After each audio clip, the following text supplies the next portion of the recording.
की कुष्ठरोगाचे संशयित लक्षण असलेल्या व्यक्तीला जवळच्या आरोग्य केंद्रामध्ये जाण्यासाठी मी प्रेरित करेन।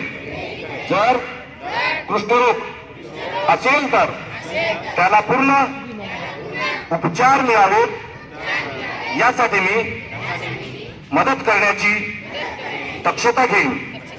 जर माझा जवळपास माझ्या मित्रामध्ये शेजारी आणि समाजामध्ये कोणी कुष्ठरोगी असेल तर मी त्याच्या सोबत बसणे, खाणे, फिरणे याबाबत कुठल्याही प्रकारचा भेदभाव करणार नाही।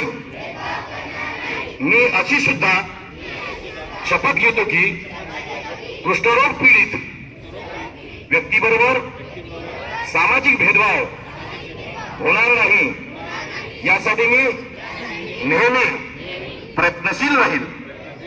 मी अशीही शपथ घेतो की राष्ट्रपिता महात्मा गांधी यांच्या कुष्ठरोग मुक्त भारताचे स्वप्न पूर्ण करण्यासाठी मी नेहमी प्रयत्नशील राहील। एक साथ विश्राम